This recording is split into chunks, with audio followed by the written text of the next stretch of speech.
And just like that, we are back, everyone, with the back nine out here at mile marker 63. We have a 5-some for you guys. We have the Sunstein Open for you guys. Shout out to greatest media team ever.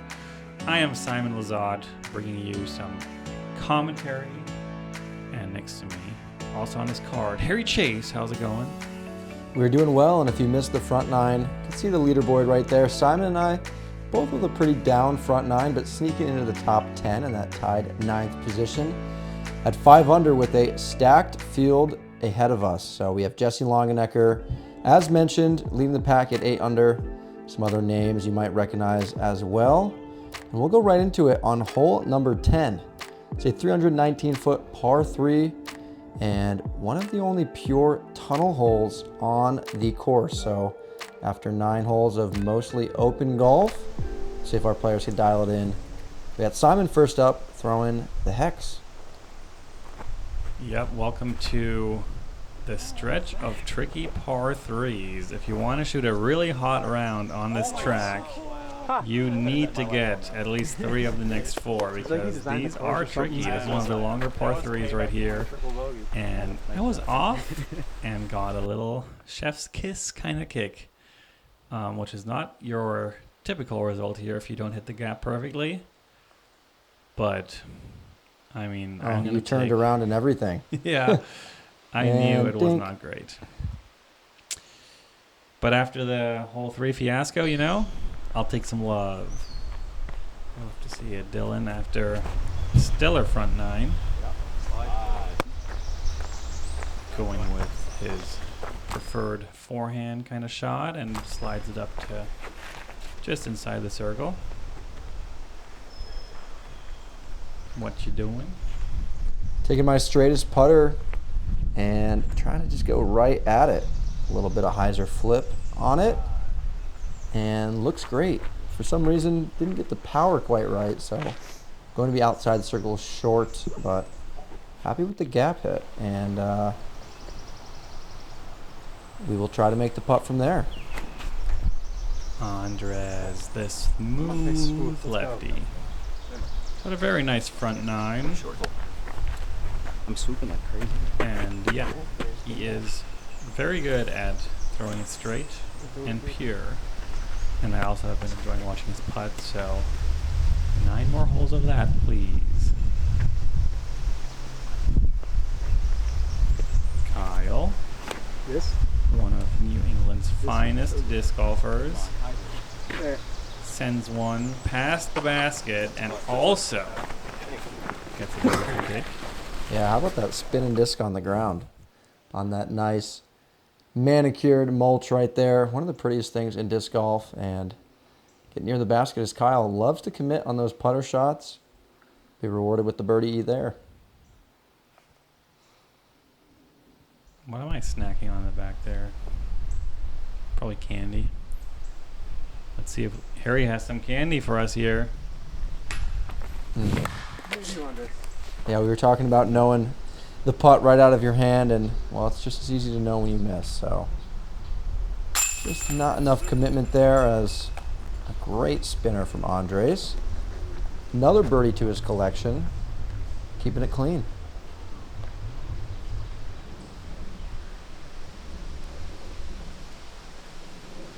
Looks like he's lining up a 60-footer. But he just taps it in for birdie. Nice little tester straddle with his unique little putting routine. Very, very Dylan Capccioli style. You gotta say, he's definitely an original. And whew, when he's on, damn, he's on.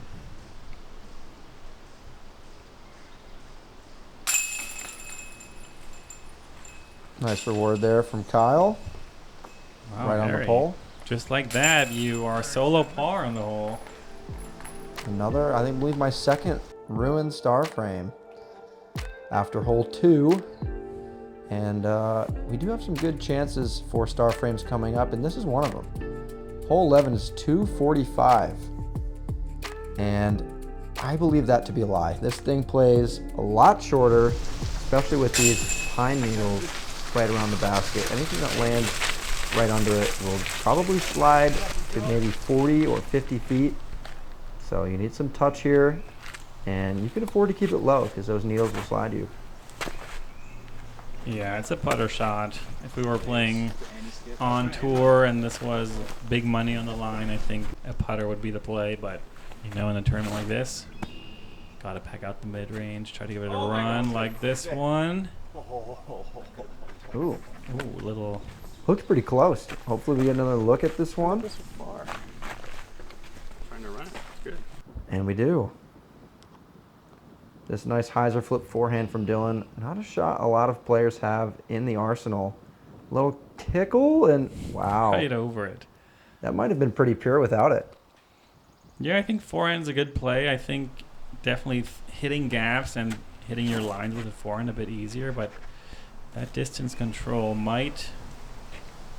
I think it's a bit trickier with the forehand on the low ceiling with a fast green like this. Sure.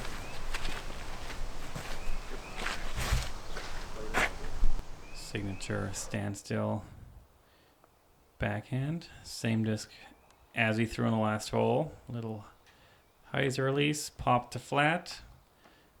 Skip, slide, parked. That's how you draw it up. Yeah, definitely the ideal way for the righty backhand. There's a little bit of a slope by the roots of that last tree that any hyzering disc, you pretty much just hit it and curl back to the right. Kyle showing you perfectly how that's done. They showed you drop it in. Yeah, the fallen soldier. Oh, yeah. Looks like Dylan is dealing with a bit of wind. Didn't quite give it enough height. Good line on it, though. That's a decent bid from circle 2. See if Andres can keep the streak with the putter going, and just a bit low, but still on line. At least something to build on. Harry is thinking birdie out or die. Sitting at 5 down. This is to go to 6. It's in. Still alive for now. That looked pretty convincing.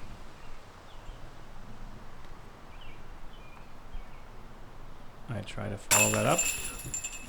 A little right side, but if the speed and the height and the angle are right, then the baskets are forgiving enough to catch. Tap and birdie, Kyle.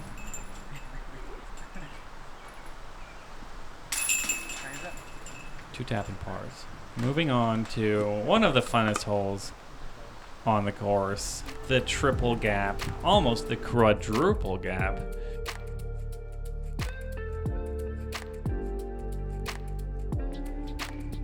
And it is a blind green down this little slope, and a nice beautiful field goal style green with these 2 pine trees. Me and Casey designing this course, we had this one picked out pretty quickly.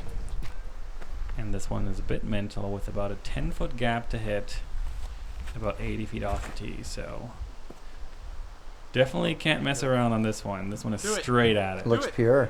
Go in. Wow. I guess that was cool. This is one that we are lucky to have the catch cam on. Please show it. There we go.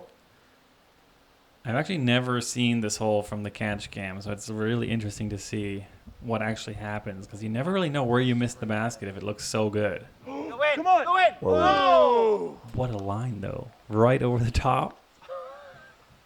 Could have hit the flag at least to freaking leave me parked, and now I'm literally... I think I might be circle 2. Steve loved it. That's what he set this whole thing up for shots like that. That one will not make the list of happy Steve shots, and I don't think happy Kyle shots either. Another Come on, Harry. early kick. Yeah. If I'm not hitting a gap like this, you can tell something's a little off. This is kind of my bread and butter, I feel like. And Dylan there's a forehand route, he's taking it, and that's right to parked. Well done. Wow, I remember in person I saw that shot and didn't think it was going to be that close, but that slid all the way up there. And here he just overturned it slightly, but I think he still got it up there in putt range. Yeah, Andres went with the Sexton Firebird there, so maybe a little bit of speed and stability, was able to curl him back to the basket. We'll have to see how close he actually got. Damn, that disc just kept going. He landed at 20 feet short of the pin and it still went 20 past. Boring little upshot there. But beautiful. Yeah, that's the type of shot you never really want to have on this course. The theme is scoring, so you want to be putter on your second shot on all these par threes. Blech. Didn't like that one. The face says it all. Yeah, not impressed. Missing left side like that, tickling a couple chains, just no, does not feel good. And that must have felt nice. After the miss on 11, Andres steps right back up and hearts it from circle's edge. Kyle for par.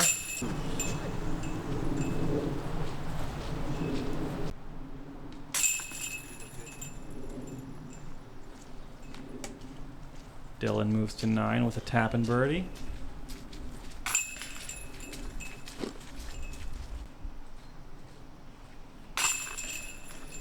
Couple more tap ins as we move to kind of the fourth hole in this straight par 3 stretch, you could call it. You're going to see some players on this next hole take some outside gaps, but the basket is straight ahead as the drone flies down that line. There's also this outside line to the left, but it's 260 and you can really have any shot you desire. We have Dylan here showing us his outside forehand line. Yeah, this is probably, for anyone with a solid forehand, the highest percentage line to give yourself a putt. But Dylan looked like he got a little wind gust there that lifted the disc right into the tree. He's probably going to have to lay up from there, settle for par. Andres getting with another flex forehand. That was close. Yeah, that's the tree to beat. You want to miss that just from the angle we're looking at on the right side, from this angle, left side. Simon, looks like you're going with the hex again for the 4th straight hole. Same disc. And yeah, the disc I'm taking out is about to be the same. Four shots in a row. I know. I see that a bit as the major course design flaw of this particular course, but I only really realized that when it was already kind of cemented in the ground. But if I were to change something, it would be probably one of these 4 holes because they all play similar distance, similar shots. And Harry gets a little replay here after he finessed it through the gap. Yeah, out of the 4 dead straight shots, this one was easily my best. Right down the line we're looking for, and I think a lot of people might get caught up trying to flip something at the end, but just a little flat to hyzer will leave me about 18 feet. Kind of threw a really nice shot, barely missed the tree. And I think he overcommitted slightly on that, on the power scale, and I think he slid all the way along to circle 2. Dylan will take a par, which on this hole is fine. You won't really see too many birdies here. Andres looking to add his name to the list. Bit too low ceiling there for a safe bid. And if we've seen anything from Andres, he's playing pretty safe, so little layup there.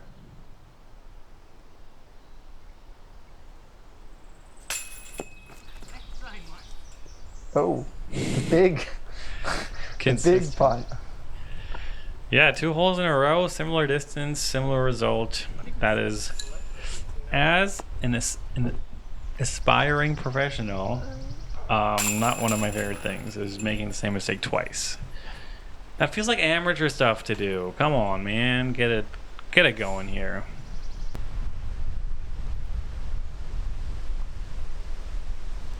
Solo bird, chance. No Got it. problem. Yeah. Wind really picked up for me right there. And able to save the card as one of us has now birdied every hole. We have no par frames, so to speak. So that's how it should be on this course with 5 players. And don't imagine for the rest of the holes we have coming up that we'll end up in that scenario. Welcome to 14. First par 4 on the back. I love this hole. I call this hole the one tree to miss. The tee shot, basically, you gotta choose go left or right of one big tree, and there's no out of bounds.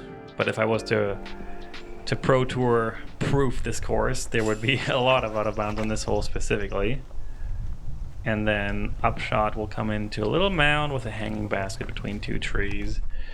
But yeah, far throwers here can basically just unleash on a hyzer, as Harry did nicely, going inside gap, letting the disc ride, stand up a little bit, and then finish on a hyzer. And all this tall grass should be out of bounds, but we're not playing it that way yet. Yeah, I think it's better to take a slightly more... Whoa. Whoops. Hold that thought. What was that, Mr.? Are we going to see a replay? I mean, I remember it going pretty much right over the cameraman's head, and hey, we get that nice local route shot right there. Oh, that's the photo the guy took right there. That's sick. Nice ad. Shout out Dan for, surviving that. That was pretty crazy. And how about Andres having to follow that one up? Right down the middle. I think he'll even end up in the short grass with that shot, so super well done there. Was that the first backhand Dylan threw almost? I mean, he threw one off of 1. Okay, so that first one since 1, okay. Oh, I just sent it straight into that tree just now? Damn, I almost missed that. Yeah, that's your one tree to miss. I mean, this hole, left and right of that tree is a pretty wide gap. I mean, what are you honestly thinking through here? Are you trying to just blast it and hope you miss that one tree? Are you picking a gap and you just happen to miss inside or outside? Like, take me through your thoughts on this hole for the tee shot. I mean, normally I would definitely choose and pick a gap and hit it basically every time. But here I was, after the last 2 putts, I was blind with rage and just had to go full send. I just closed my eyes and threw it as hard as I could, and I got exactly what I deserved. But even if you hit the first tree, I mean, it's such a short par 4 for us that we can still get up and down for birdie, and I left myself another 30-footer. Yeah, it was well done from there. Same with Dylan, with that forehand with just so little spin, just dribbled right on out. I'll have a look as well. It's certainly a different shot if that tall grass was out of bounds. Andres showing you how it's done. You have to hold off a little bit, be a bit more inside, but sometimes playing from the short grass, even if it's a little bit further, is nice. Kyle throwing his harp again there, the disc that doesn't want to fly. Makes it work though. Harry's way up there. Yeah, I was able to take a more neutral disc and have kind of a stand-up riding hyzer the whole way, which for a shot like this is how you're going to get the most distance. And it's always cool when you can get more neutral and understable discs to still go left and overstable discs to go right. I think that's kind of an underrated shot shape that's really cool to watch. Dylan couldn't convert for his birdie. I get chance 3 in a row. Finally corrected there. That was nice and in the middle. Felt pretty good on the hanging basket. There, yeah. I look ecstatic about that result. Absolute classic. We have 4 holes to go. Nothing's lost yet. Get a little replay too here from the side view. People, if you want to study that Simon Lizotte putt, a nice slow-mo frame for you. you hold that follow through right out to the basket. It's very natural, that spin putt. So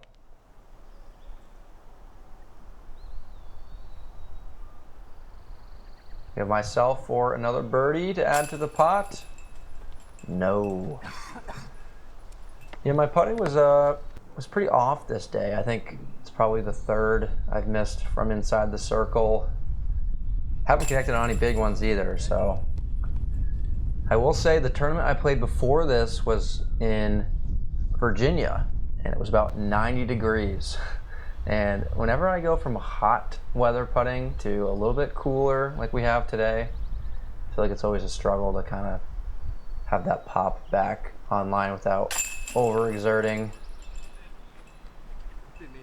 So Good putt there. hopefully I can improve on that going through the tournament. But some birdies from the boys will be apart from Dylan. Tester? I hope not. Easy.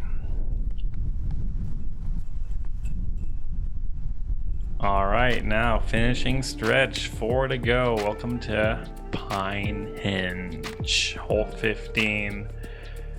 Shout out to these guys, mile marker. They just done a lot of things right, and they made this absolute filler hole into one of the coolest holes on the course. One of the most legendary holes probably in the state. This is just so cool. As simple as a couple pine logs rammed into the ground around the basket, and you have this. So cool. It's only, what is this, 290? Scorecard says 314. I believe the tee sign says that too. And this hole is pretty much dealer's choice for anything other than the Spike Heiser backhand. And no surprise here, Simon loving that right to left drifting shot. No, I'm going left to right. From the camera, it's right to left. Oh yeah, good point. Yeah, it's a total fun shot to try to throw a turn over here. There's no reason to. Like what Kyle did here is the play to throw something stable down the right side on the righty backhand and just have it drift in at the end. Should get within the pines basically every shot, but somehow it's not that easy when it's like right there, which is why this course, even though on paper it's pretty easy, it can put you in a downward mental spiral when you're not getting the birdies on every hole. You start doubting yourself, and then things can go bad. But that was not bad. That was very good. No, that will be a birdie right there. Just a putter. 300 feet? Nice. I think every time I've thrown that Sky God 4, it's been pretty close to the basket. So one of my best discs right there. Never mind. Nice, Dylan, making perfect use of these green features, hitting the pine long. Oh, wait, Twin Snakes. Shout out to Haribo. Yes, Haribo actually sponsoring the World Championships this year.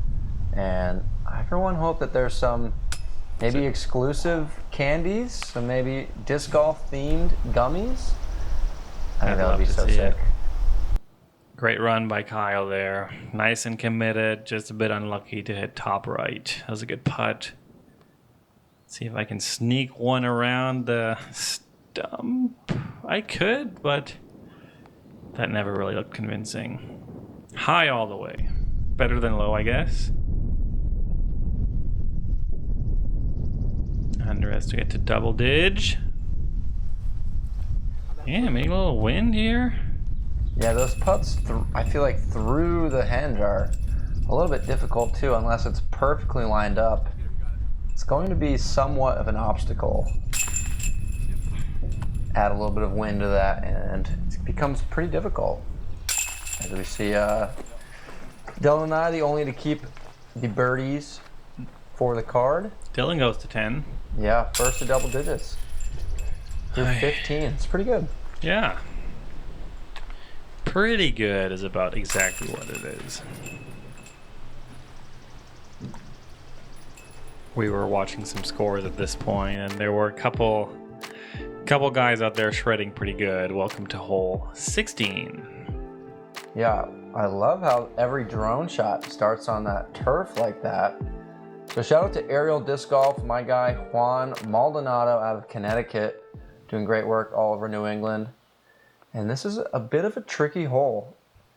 Plays to flex something a little bit out, get it to get flat, and probably crash back at the end.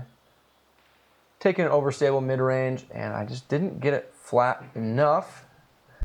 But I'll be in a very popular landing zone out there with a look. Oh, no way. Dylan with the yoga. Is this where you yell go in? Oh, he's clapping. He parked it off the slip. Please tell me to get a replay. I got all that one. Please tell me he's okay. Is he off the turf or right off the wood? What a shot. Yeah, maybe Dylan stepped 1 foot further back on the next shot. Mental note, mental note. Good shot, though. Good result. Andres going. This is like a dream lefty forehand flight for Andres. Yeah. Doesn't quite get it to hyzer back. He should still be around circle's edge.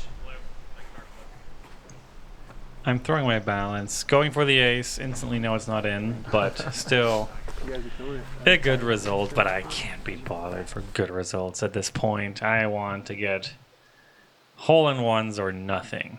Yeah, I couldn't tell if that reaction was I threw it perfect or I'm a little upset, but I think it was both. either way, doing good things. Bullseye. See if Kyle can follow up that shot.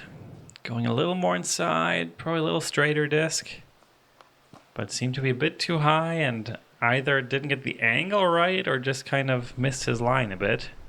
And he's hanging out there with you. Circle's edge for a little bid from the knee. Get it up. Just not high enough in the chains for that kind of push putt from the knee. And man, it just really stinks when your circle's edge obstructed to a knee. Things aren't really going your way and you miss it by, gosh, probably an inch.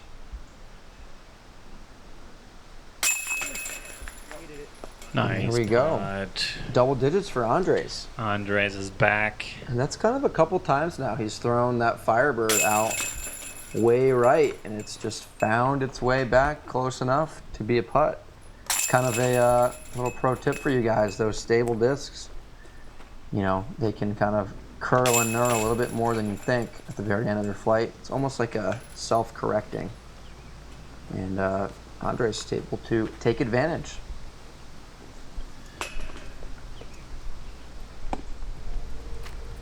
I tapped in there for birdie to go to 9 and bringing us to 17, the longest par 3 on this course. It is 369 feet, also playing uphill.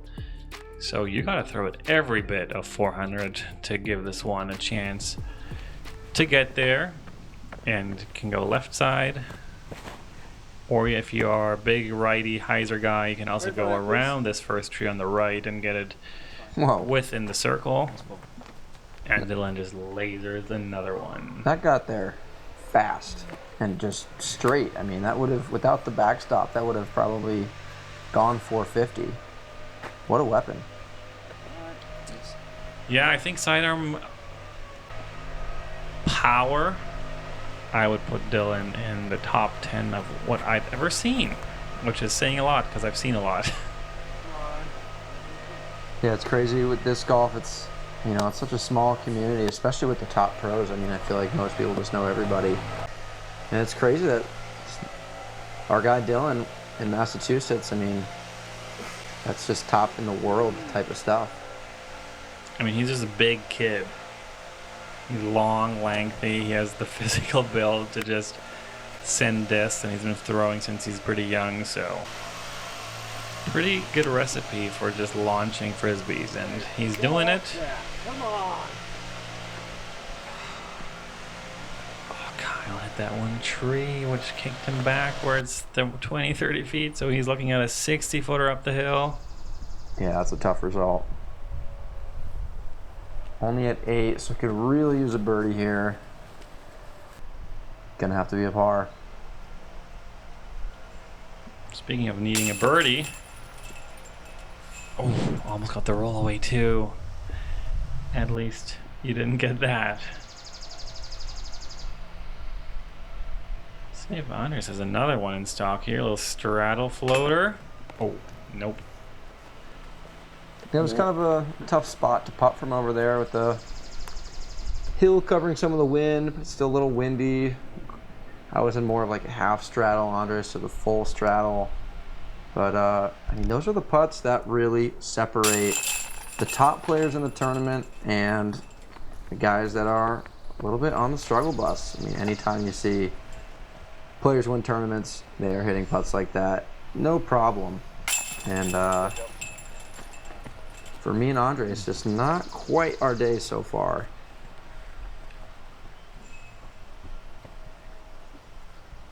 Great birdie from Dylan there. That brings him up to, is that 12 under? 12 under, yeah. Dylan putting together a solid round. And I mean, this entire course, you always have hole 18 in mind as kind of like your backup plan, because it is a true eagle chance. We called it a par 5 because for most people a 3 is very unrealistic, and also we needed it to be par 63, of course, at mile marker 63, so it just made sense. It is an epic tee shot, tunnel shot down the gap. You got to get the height control right with this branch here of that pine coming in play. Big landing zone. Basically, the further you get, the better. And then you have this giant rock on the right, which guards the green perfectly. Elevated green, very treacherous green. Anything can happen when your disc hits the ground here. Whew, par 5. Eagle chance, only 716 feet, and another false He goes slip down again. You all right? By Dylan. And this was a way sketchier green or tee pad to do it on. Well, looks like he survived another blow. He's out there too. Yeah, the fact that I'm holding a 13 speed in my hand on this hole is that shows you exactly where my head was at, which was just full send. I don't care. Get me out of here. Oh, this was a pretty good shot, actually. You can see how much hyzer I'm putting on this disc. Super understable catalyst. Got a little breezy, too. Got it up and over the branch, and then just the wind kind of pulled it over and didn't get a full flight of it. But that's still a good drive. You're out there, chance for eagle. Yeah, you're right on that shorts pad, so there must be something from there.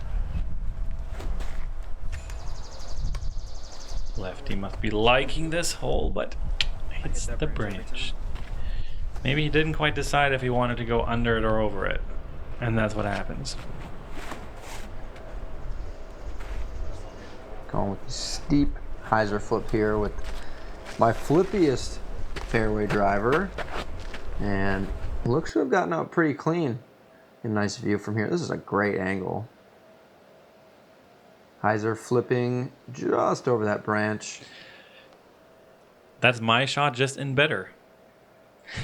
Basically. Got that extra 40, 50 feet. That'll make a big difference for that second shot. Kyle full sending. Kyle also has like backhand raw power. It's not even sneaky power, it's just power. Yeah, he looks like an athlete when he's throwing the disc. It doesn't... And he is smooth with it, but smooth is not the word that I think of when I think of Kyle Moriarty. I think of putting that mustard just into it. He has very good timing and technique. Yes. It's easy to watch him throw a disc. So is this guy, though. Little nose up, a little bit air bouncy, but definitely smooth and fun to watch. Puts himself right in front of a wall of rock, which I am trying to shortcut here. Inside gap with a hex. That's I'm wild. looking at Kyle like, did you see that? That was sick. Love that shot. You don't really know the result until you walk around this boulder, but it looked promising from where I was at. Harry was so far up that you could just throw a pitch forehand. Left it a bit too wide. Ooh, also the shortcut a little bit. Yeah, this actually looked really good too, but I think the catch cam kind of spoiled for us that he rolled down the hill in the back. Ooh. You can see the huge American flag there showing where the basket is because you have no idea if that flag wasn't there. I think Andres just clipped that rock and maybe rolled away a little bit. Yep. We'll have to see. And this must be Kyle down. Gonna have to just throw a up shot. Unfortunate roll there. Harry to finish in style. For the eagle. Good bid. I like it. I like on an uphill putt like that. Missing top right is not bad. Yeah. There's the style we're looking for. Lizotte for eagle. Yeah. Ended up shooting a 12 under with a triple bogey. I mean, that whole That's crazy. hole 3 could have been just as easily a birdie, and I would have shot a nice little crispy 16. That would have been more like it, but you know, salvaged the round a bit after a really bumpy start. Under has to shoot 11. Oh. And that'll ruin his morning right there. Man, I mean, we saw it on hole 3, like you mentioned. It's like one little off upshot can sometimes just lead to a roller coaster of things, and yeah, it's unfortunate for Andres there. That's a great stroke there from Kyle to end his round. Yep. Dylan will be tapping in here for his birdie. And a 13 under, which is hot round of the featured card. Solid round for Dylan. I'm sure he feels like he left a lot out there, but didn't we all? I mean, that's the name of the game. You always have, especially on easier courses, people saying, oh, but you know, I did this, but I missed this hole, but I missed this hole. I mean, every hole is its own challenge, whether it's easy or not. And I mean, a complete round of disc golf is never going to go the way you intended or planned. And that's the game right there. So we'll take a look at the leaderboard. And just like after the front 9, Jesse Longnecker setting the pace at 14 under. Very good round there. I mean, course record, I suppose, right? With first ever tournament on the long layout. And our guy Dylan finishing at 13 under along with Miles Sayer and Simon, even with that triple bogey, will have a spot on the lead card next round. Yep. Definitely stoked to see. We are headed to disc golf, 501 disc golf, which is actually not far away from here, only like 15 minutes apart, these two courses, and there's way more rigid disc golf over there, tight New England style lines. And yeah, we just want to say thanks for watching, everyone. Like and subscribe as always. And we are actually at 9.96 thousand subscribers. So if you watched round 1, if you watched round 2, be part of that 10,000 subscriber club. Join the Greatest Media team. That's been all from us, and we'll see you for round 2 at 501. Hey everybody, Dylan here from BirdsDiscSports.com. Current wrap up there. Congratulations to Greatest Media team on achieving a huge milestone of 10,000 subscribers. We've been a huge supporter and sponsor of GMT for a long time now, and we're really excited to see what they can continue to do to push the sport forward in the future. And to celebrate them hitting 10,000 followers on YouTube, we're giving away a brand new V4 disc golf backpack to one lucky commenter on this video. So comment your favorite moment from the video in the comments down below. Congratulations, GMT. I'm excited to see what you guys are able to do next.